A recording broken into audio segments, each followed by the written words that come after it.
KIIFB masala bond പ്രശ്നത്തിൽ നേരത്തെ തന്നെ തോമസ് ഐസക്കിന് നോട്ടീസ് കൊടുക്കുകയും അത് കോടതിയിലും മറ്റുമൊക്കെ പോവുകയും അതിന്റെ അടിസ്ഥാനത്തിൽ അത് അവസാനിപ്പിച്ചതാണ്. ഇപ്പോൾ കൊടുത്തിരിക്കുന്ന നോട്ടീസ് എന്ന് പറയുന്നത് തെരഞ്ഞെടുപ്പ് രാഷ്ട്രീയ ഇടപെടലാണ്. തദ്ദേശ സ്വയംഭരണ സ്ഥാപനങ്ങളുടെ തെരഞ്ഞെടുപ്പ് കണ്ടുകൊണ്ടാണ് BJPയുടെ നിർദ്ദേശപ്രകാരം ED തോമസ് ഐസക്കിന് മുഖ്യമന്ത്രിക്ക് നോട്ടീസ് അയച്ചിരിക്കുന്നത്. ഇത് രാഷ്ട്രീയ പ്രേരിതമായിട്ടുള്ള നടപടിക്രമമാണ്. ഞങ്ങളത് നിയമപരമായി തന്നെ ഗവൺമെന്റ് നേരിടുന്ന കാര്യത്തിൽ സംശയമില്ല. EDയുടെ കേരളത്തിന്റെ വികസനത്തെ തടസ്സപ്പെടുത്തുവാനുള്ള എല്ലാ നീക്കങ്ങളെയും നിയമപരമായും അല്ലാതെ തന്നെ ചെറുക്കും എന്നുള്ള കാര്യം കൂടി വ്യക്തമാക്കുവാൻ വേണ്ടി ഞാൻ ആഗ്രഹിക്കുകയാണ്. മറ്റു കാര്യങ്ങളൊക്കെ തന്നെ അതിന്റെ വിശദാംശങ്ങൾ വന്ന ശേഷം പറയാം. കോൺഗ്രസ് പറയുന്ന CPM BJP കള്ളക്കളിയുണ്ട്. നോട്ടീസ് മുരളീധരനൊക്കെ പറഞ്ഞത് നോട്ടീസ് നൽകും, പക്ഷേ പിന്നീട് അതിന്റെ ഭാഗമായി മുന്നോട്ട് പോകില്ല. അതൊരു കള്ളക്കളിയുടെ ഭാഗമാണെന്ന് മാത്രം. ഞങ്ങൾക്ക് BJPയുമായിട്ട് യാതൊരു ബന്ധവുമില്ല, കോൺഗ്രസുമായിട്ട് യാതൊരു ബന്ധവുമില്ല. കുറേ നാളുകളായി ED കേരളത്തെ കുരുക്കുന്നതിന് വേണ്ടി, കേരളത്തിന്റെ CPM നേതാക്കന്മാരെ കുരുക്കുന്നതിന് വേണ്ടിയുള്ള പരിശ്രമം നടത്തിക്കൊണ്ടിരിക്കുന്നു. അതെല്ലാം പൊളിഞ്ഞ് പാളീസായ ഒരു സാഹചര്യത്തിലാണ് ഇപ്പോൾ തെരഞ്ഞെടുപ്പിന്റെ 5-6 ദിവസം ബാക്കി നീക്കെ ഈ നോട്ടീസുമായി ഇറങ്ങിയിരിക്കുന്നത്. ഇത് തെരഞ്ഞെടുപ്പ് സ്റ്റണ്ട് മാത്രമാണ്. അത് ജനങ്ങൾ പുച്ഛിച്ച് തള്ളുമെന്നുള്ള കാര്യത്തിൽ സംശയമില്ല. ഏതാ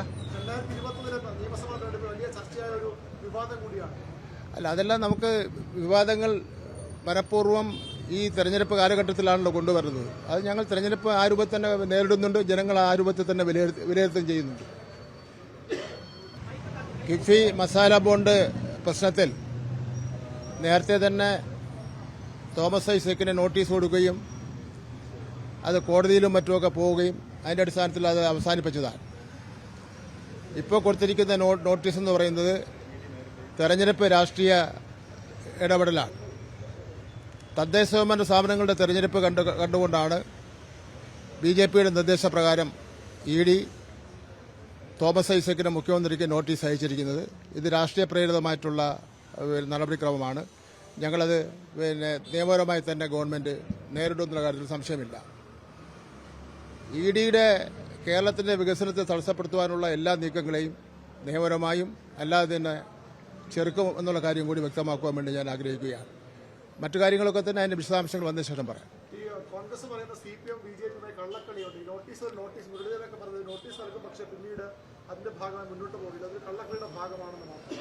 ഞങ്ങൾക്ക് BJPയുമായിട്ട് യാതൊരു ബന്ധവുമില്ല, കോൺഗ്രസുമായിട്ട് യാതൊരു ബന്ധവുമില്ല.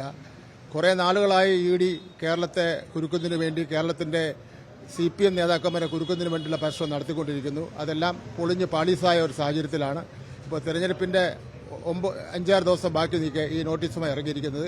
ഇത് തെരഞ്ഞെടുപ്പ് സ്റ്റണ്ട് മാത്രമാണ്. അത് ജനങ്ങൾ പുച്ഛിച്ച് തള്ളുമെന്നുള്ള കാര്യത്തിൽ സംശയമില്ല. ഏതാ അല്ല, അതെല്ലാം നമുക്ക് വിവാദങ്ങൾ മനഃപൂർവ്വം ഈ തെരഞ്ഞെടുപ്പ് കാലഘട്ടത്തിലാണല്ലോ കൊണ്ടുവരുന്നത്. അത് ഞങ്ങൾ തെരഞ്ഞെടുപ്പ് ആ രൂപത്തിൽ തന്നെ നേരിടുന്നുണ്ട്. ജനങ്ങൾ ആ രൂപത്തിൽ തന്നെ വിലയിരുത്തുകയും ചെയ്യുന്നുണ്ട്.